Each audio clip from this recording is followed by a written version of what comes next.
आप देख रहे हैं भायंदर संवाद।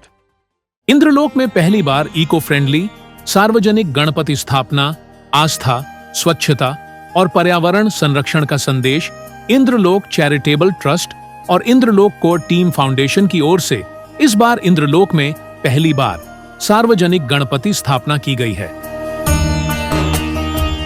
संस्था के फाउंडर एवं प्रेसिडेंट शैलेश शुक्ला और राजीव गोइन ने बताया कि हर साल की तरह इस बार भी भव्य गणपति प्रतिमा स्थापित की गई है, जो समाज में एकता और सौहार्द का संदेश देती है। इंद्रलोक कोर टीम फाउंडेशन संस्था की खासियत यह है कि यह पिछले कई वर्षों से माजा बप्पा कार्यक्रम के माध्यम से इको फ्रेंडली गणपति को प्रोत्साहित करती आ रही है, अपने मार्गदर्शक श्री हसमुख गहलोत जी के नेतृत्व में। उनका कहना है कि विसर्जन के बाद मूर्तियों के टूटे फूटे हाल पर्यावरण को नुकसान पहुंचाते हैं और धार्मिक आस्था को भी ठेस पहुंचती है। इसी कारण संस्था हर साल पर्यावरण संरक्षण का संदेश देते हुए इको फ्रेंडली गणपति की स्थापना करती है। इस अवसर पर संस्था के सभी पदाधिकारी और कार्यकर्ता मौजूद रहे, जिन्होंने गणपति बप्पा से शहर और समाज की तरक्की व खुशहाली की प्रार्थना की। भायंदर संवाद के माध्यम से संस्था ने सभी नागरिकों से आग्रह किया है कि वे आकर गणपति बप्पा के दर्शन करें और आशीर्वाद प्राप्त करें। नमस्कार, मेरा नाम है साक्षी सेमवाल और आप देख रहे हैं भायंदर संवाद। इस वक्त मैं मौजूद हूँ भायंदर ईस्ट के इंद्रलोक फेज 6 में, जहाँ इंद्रलोक चैरिटेबल ट्रस्ट द्वारा गणपति का आयोजन किया गया है। यहाँ पे उन्होंने इको फ्रेंडली गणपति की जो मूर्ति है उसकी स्थापना की है। भक्ति और आस्था के साथ साथ पर्यावरण को भी मद्देनजर रखते हुए उनकी ये जो पहल है वो काफ़ी सराहनीय है। बात करेंगे और जानेंगे यहाँ पे लोगों से किस तरीके से जो उनकी ये पहल रही है इको फ्रेंडली गणपति को स्थापना करने के, वो कितनी खास है और कितनी अलग है। सर, क्या कहना चाहेंगे, पर्यावरण को मद्देनजर रखते हुए इको फ्रेंडली गणपति जी की स्थापना की गई है? पहले तो मैं मीरा बंदर के वासियों को सभी को मेरे तरफ से गणेश चतुर्थी की शुभकामनाएं और अभिनंदन। ये जो इको फ्रेंडली जो गणपति जो आईसीटी ने शुरुआत किया, मैं इनके साथ कई सालों से जुड़ा हूँ और मुझे ऐसा लगता है कि ये बहुत अच्छा एक काम है जो इको फ्रेंडली जो इन्होंने शुरुआत किया। अभी तक ये सोसाइटी में मतलब घर घर की गणपतियों का पहले इको फ्रेंडली की बात करते थे। आज इन लोगों ने सार्वजनिक जो स्टार्ट करके सबको प्रूव करा दिया है कि जो बड़े मूर्तियां भी जो है वो इको फ्रेंडली बन सकता है। अभी इन्होंने 5-6 फुट का लाया है, तो मुझे ऐसा लगता है अगले साल ये भी बड़े गणपति, बड़े इससे भी बड़े मूर्तियां लाकर ये प्रूव कराएंगे कि इको फ्रेंडली हो सकता है। और ये शुरुआत है और ये इन्होंने जो आईसीटी ने बहुत अच्छी शुरुआत ली है। मैं इनको बोलूँगा कि मेरे तरफ से कि मैं इनके साथ हूँ हमेशा और ऐसे काम करते रहे करके।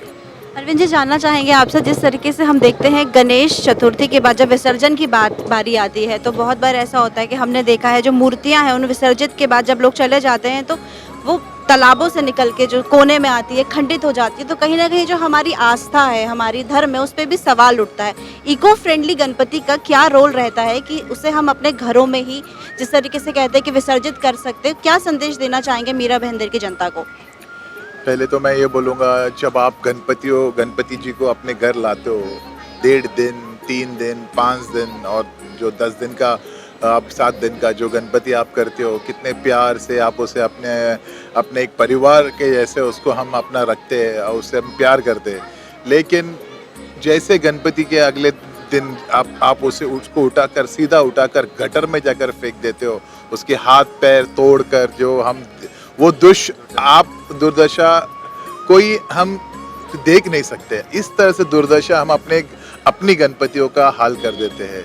तो ये नहीं होना चाहिए। ऐसे कोई भी समाज में ऐसा नहीं होता है। क्यों हम अपने हिंदू समाज में ऐसे हम अपने भगवान जी का हम अपना इंसल्ट इस तरह करना चाहिए या इस तरह से निरादर करना चाहिए? तो मैं हम सभी हिंदू भाइयों को मैं ये दरख्वास्त करूँगा कि मैं उनसे रिक्वेस्ट करूँगा कि अगर आप लोग सच में गणपति लाना चाहते हो या आपको लाने का हक नहीं है, अगर आप लाना चाहते हो तो उसको आदर पूर्वक उसे विसर्जन कीजिए और उसकी रिस्पेक्ट कीजिए। नहीं तो आप लोग गणपति आपको लाने का हक नहीं है। राजीव जी, सबसे पहले जानना चाहेंगे, जो इको फ्रेंडली गणपति की जो स्थापना है इस साल, इसकी सोच कहाँ से आई? ये जो इंद्रलोक महागणपति हमने जो स्थापित किया है, ये इंद्रलोक चैरिटेबल ट्रस्ट और इंद्रलोक को टीम फाउंडेशन, ये माझा बप्पा करके एक हमारा इवेंट होता है जहाँ पर हम इको गणपति को प्रमोट करें। पिछले 5 साल से हम इसको करते आ रहे हैं, श्री हसमुख गहलोत जी के नेतृत्व में और अरविंद शेट्टी के नेतृत्व में। एक ही सोच थी कि लोगों को ज़्यादा से ज़्यादा लोगों को हम इको गणपति के प्रमोट करें। वहाँ पर हमारा दायरा सिर्फ घर गुरुती और सोसाइटी तक ही हमारे तक सीमित था। इस बार हमने एक सोच बनाई कि जो सार्वजनिक गणपति होता है वो भी हम इको गणपति रख सकते हैं, क्योंकि बड़ी जो मूर्ति होती है वो भी हम इको गणपति रखें। जो आप हमारे पीछे देख रहे हैं वो इको गणपति पेपर और क्ले से बना हुआ 5 फीट का है। तो उद्देश्य एक ही था, घर गुरुती और सोसाइटी के बाद अगर कोई एक मोटिव था कि सार्वजनिक भी इको गणपति रख सकते हैं, उसी के उद्देश्य से हमने ये गणपति की स्थापना की है। अच्छा, मैं आपसे जानना चाहूँगी, जो इको फ्रेंडली गणपति की यहाँ पे स्थापना की है, इसका जो विसर्जन का प्रोसेस रहेगा, क्योंकि बहुत से ऐसे लोग हैं जो आज भी जो पीओपी वाली मूर्तियाँ हैं उसका ही जो है स्थापना करते हैं और फिर उसके बाद हम विसर्जन के बाद देखते हैं कि वो खंडित हमें समुद्र के तटों पे मिलती है। कहीं ना कहीं उससे हमारी जो धर्म है, हमारी जो आस्था है, क्योंकि 10 दिन तक हमने उनको अपने घर पे अपने घर के सदस्य की तरह जो है गणपति बापा को रखा, उसके बाद उन्हें विसर्जित कर दिया, तो फिर जैसे हम भूल गए, जैसे वो हमारे साथ थे ही नहीं। तो इस पे क्या असर है विसर्जन का? इको फ्रेंडली जो गणपति है इसका क्या प्रोसेस रहता है और कितना ये अलग रहता है? 2 चीज़ बताना चाहूँगा कि इको गणपति का सबसे मोटिव रहता है कि उसको आपको कहीं पर ले जाना नहीं पड़ता है। वो घंटा 4-5 घंटे में वो उसी पानी में डिज़ोल्व हो जाता है। सबसे बड़ी बात वही रहती है। पीओपी में सबसे बड़ी दिक्कत होती है कि वो डिज़ोल्व नहीं होता है, उसको कम से कम हफ्ता 2 हफ्ता या उससे भी ज़्यादा लग जाता है। जहाँ तक अभी मैंने सुना कि जो बीएमसी ने एक नियम लागू किया था कि पीओपी आप सबमर्ज नहीं कर सकते। कहीं ना कहीं मुझे आहत हुआ है, लोगों को भी आहत हुआ है कि जिस तरीके से अभी बीएमसी इको नॉन इको जो पीओपी से बने हुए रहते हैं उनको सिर्फ सबमर्ज करके उसको पीछे फेंक दे रही है, तो कहीं ना कहीं हम आहत होते हैं। बट अगर लोग चाहे तो इससे बचने के लिए हम ज़्यादा से ज़्यादा इको को हम प्रमोट करें, हम यही लोग चाहते हैं। साथ ही साथ मैं एमबीएमसी से एक अनुरोध करना चाहूँगा कि सर आपको भी कहीं ना कहीं एक कदम उठाना पड़ेगा कि इको को प्रमोट करने के लिए कहीं ना कहीं जिन लोग इसको प्रमोट करें आपको उनको भी बैकिंग करना बहुत ज़रूरी होता है।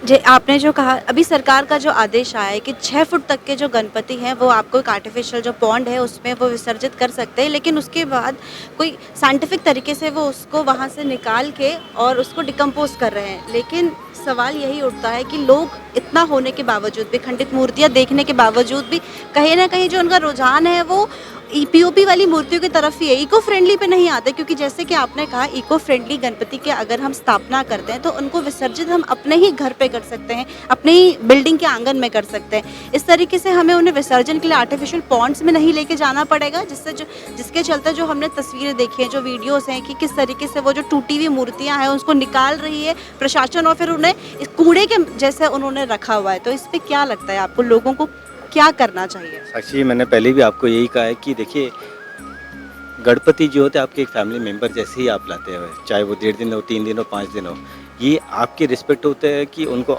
लाने से लेकर उनका समझ या फिर उनको विसर्जन तक आप उनके फैमिली जैसे। उसके बाद देखिए जिस तरीके से उसकी दुर्दशा होती है वो बहुत दर्दनाक होता है। मुझे लिटरली बोलूँ तो मुझे नहीं समझ में आता कि आप देख कैसे सकते हो वो चीज़।